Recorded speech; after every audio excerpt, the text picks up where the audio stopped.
a little behind, but that's mainly because President Xi and I had a very constructive conversation on a whole range of strategic issues, North Korea to cyberspace to international institutions. And I'm very much looking forward to continuing the conversation not only tonight at dinner, but also tomorrow. But I thought we'd take a quick break just to take a question from both the U.S. and Chinese press. So what I'll do is I'll start with Julie Pace, and then President Xi can call on a Chinese counterpart. Thank you, Mr. President. How damaging has Chinese cyber hacking been to the U.S., and did you warn your counterpart about any specific consequences if those actions continue? And also, while there are obviously differences between China's alleged actions and your government's surveillance programs, do you think that the new NSA revelations undermine your position on these issues at all during these talks? And President Xi, did you acknowledge in your talks with President Obama that China has been launching cyber attacks against the U.S.? Do you also believe that the U.S. is launching similar attacks against China? And if so, can you tell us what any of the targets may have been? Thank you. Well, Julie, first of all, we haven't had yet in-depth discussions about the cybersecurity issue.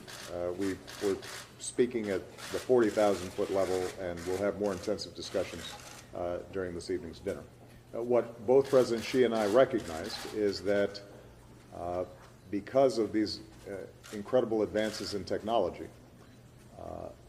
that the issue of cybersecurity and the need for rules and common approaches to cybersecurity are going to be increasingly important as part of bilateral relationships and multilateral relationships. In some ways, these are uncharted waters, and you don't have the kinds of protocols that have governed military issues, for example, and arms issues, where nations have a lot of experience in trying to negotiate what's acceptable and what's not. And it's critical as two of the largest economies and military powers in the world that China and the United States arrives at a firm understanding of how we work together on these issues. But I think it's important, Julie, to get to the second part of your question, to distinguish between the deep concerns we have as a government around theft of intellectual property or hacking into systems that might disrupt those systems, whether it's our financial systems, our critical infrastructure, and so forth, versus some of the issues that have been raised around NSA programs. When it comes to those cybersecurity issues like hacking or theft, those are not issues that are unique to the U.S.-China relationship. Those are issues that are of international concern. Oftentimes it's non-state actors who are engaging in these issues as well. And we're going to have to work very hard to build a system of defenses and protections, both in the private sector and in the public sector, even as we negotiate with other countries around setting up a common rules of the road. And as China continues in its development process and more of its economy is based on research and innovation and entrepreneurship, they're going to have similar concerns, which is why I believe we can work together on this rather than at cross purposes. Now, the NSA program, as I discussed this morning, is a very limited issue, but it does have broad implications for our society because you've got a lot of data out there, a lot of communications that are in cyberspace, and how we deal with both identifying potential terrorists or criminals, how the private sector deals with potential theft, and how the federal government, state governments, local governments, and private sector coordinate to keep out some of these malicious forces while still preserving the openness and the incredible power of the internet and the web and these new telecommunication systems. That's a complicated and important piece of business, but it's different from these issues of theft and hacking. And every government is inevitably going to be involved in these issues, just like big companies are going to be involved in these issues. I mean, you know, you've got private companies that have a lot more data and a lot more details about people's emails and telephone calls than the federal government does. And if we're called upon to not only to make sure that we're anticipating terrorist communications, but we're also called upon to work with the private sector to prevent theft out of ATMs, et cetera, then we're going to have to find ways to deal with this big data in ways that are consistent with our values, in ways that protect people's privacy, that ensure oversight, and strike the right balance. As I indicated this morning, that's a conversation that I welcome having.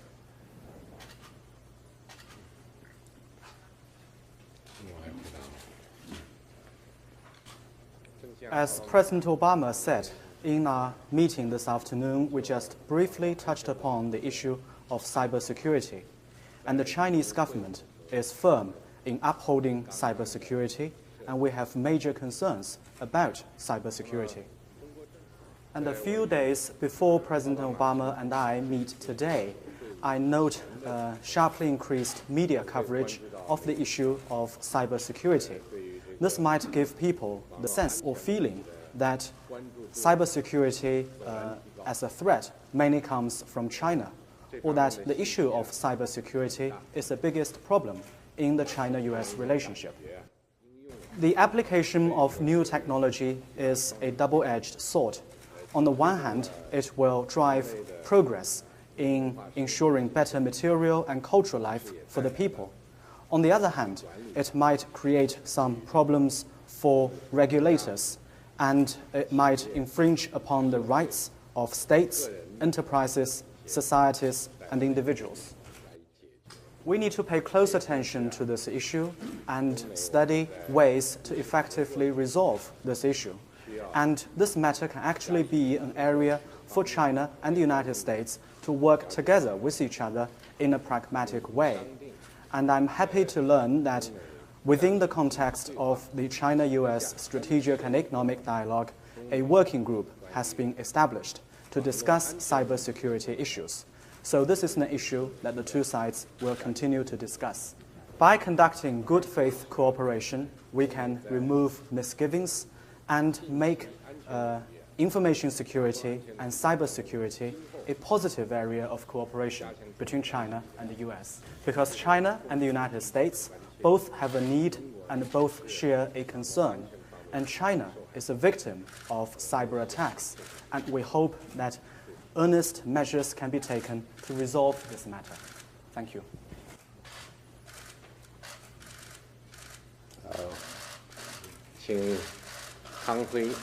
I'm with China Central Television, and my question for President Xi is, what are the main issues that were discussed in the longer than expected meeting this afternoon?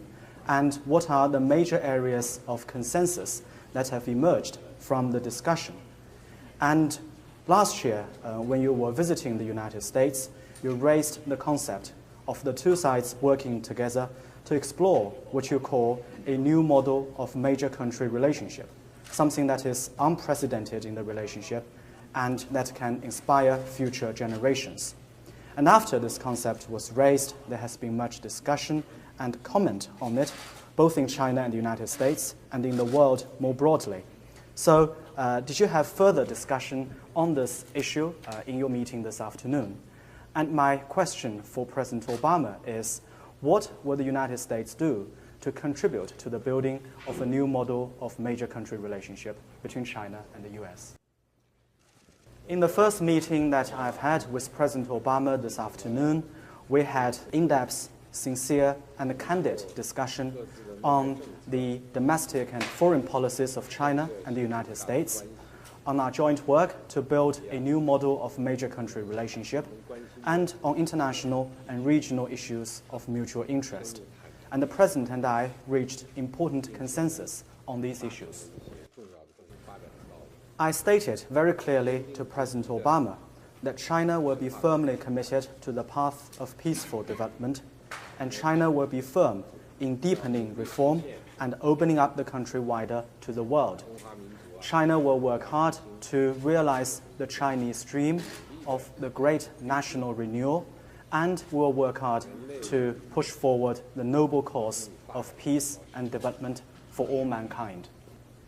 By the Chinese dream, we seek to have economic prosperity, national renewal, and people's well-being.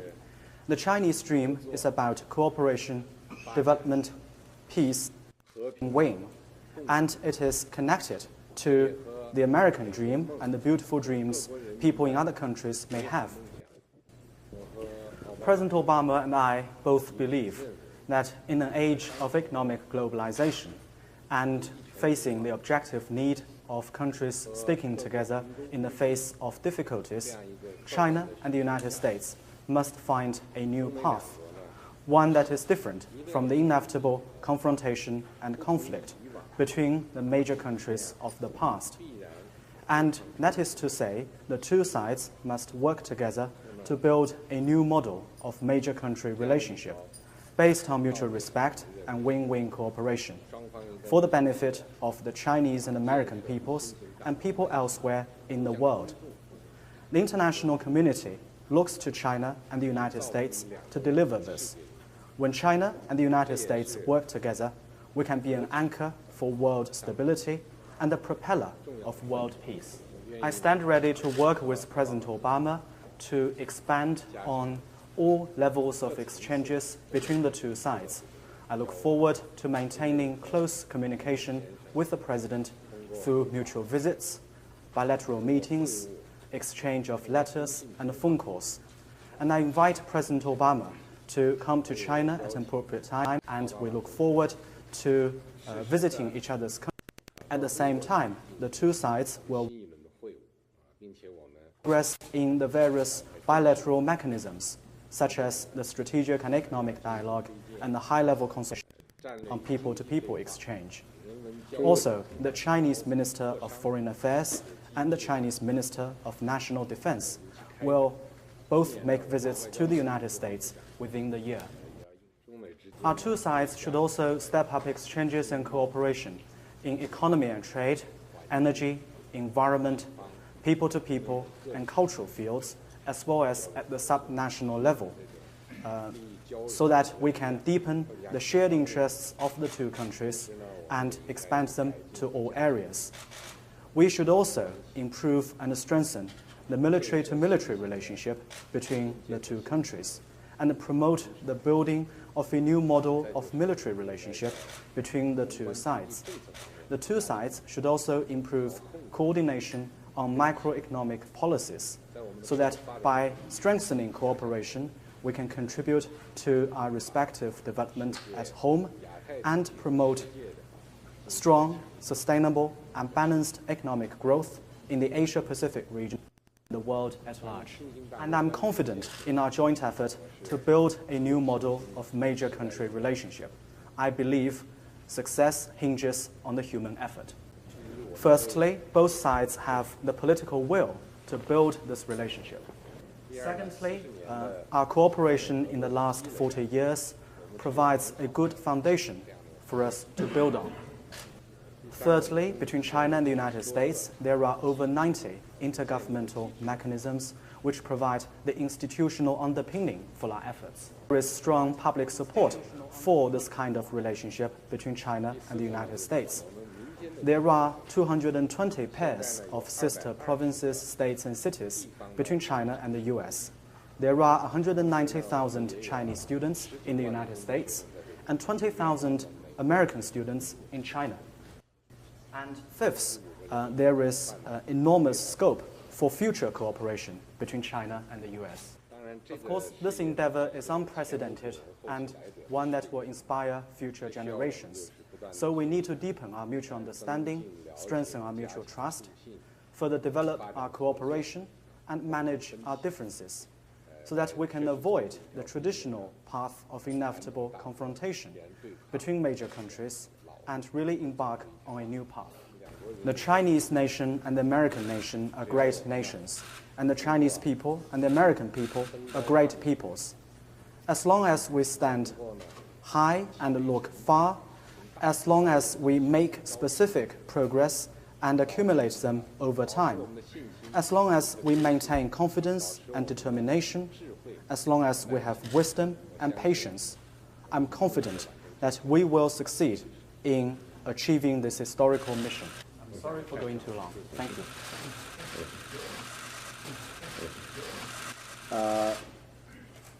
Well, I think President Xi summarized very well the scope of our conversations. We spoke about some very specific issues.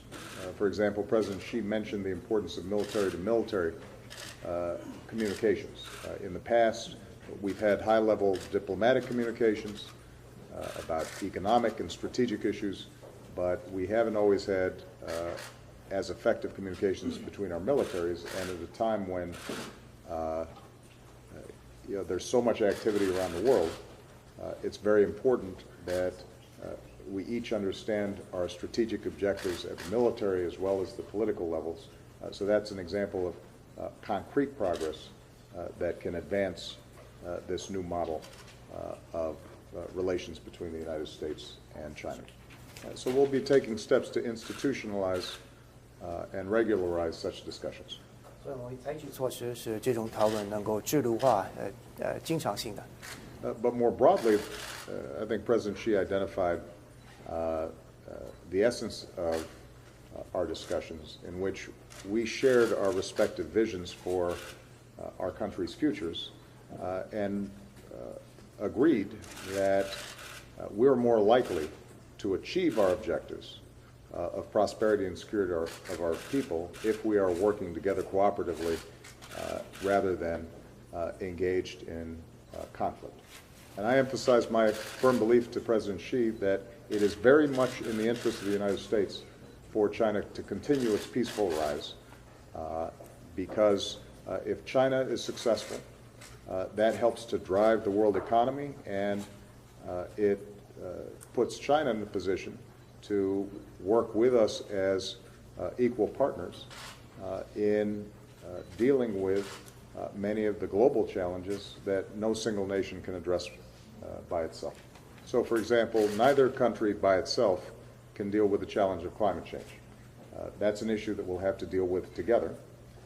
China, as the largest country, as it continues to develop, will be a larger and larger carbon emitter unless we find new mechanisms for green growth. The United States, we have the largest carbon footprint per capita in the world. We've got to bring down our carbon levels in order to accommodate continued growth. And so that will translate then into opportunities for specific work around green technologies and research and development and interactions between our scientists so that we can together help advance the goal of a sustainable planet even as we continue to grow and develop. We've got a lot of work to do to take these broad understandings down to the level of specifics, and that will require further discussions not only today and tomorrow, but for weeks, months, years to come. 所以要把这些比较广的一些谅解带到一些具体措施的层次的话呢，我们还有大量的工作要做，不仅仅是今天和明天的讨论，还要花好几周、好几个月、好几年的时间才能够做到。But what I'm very encouraged about is that both President Xi and myself recognize we have a unique opportunity to take the U.S.-China relationship to a new level, and I am absolutely committed to making sure that we don't miss that opportunity. Thank you very much, everybody. 非常感谢大家。谢谢。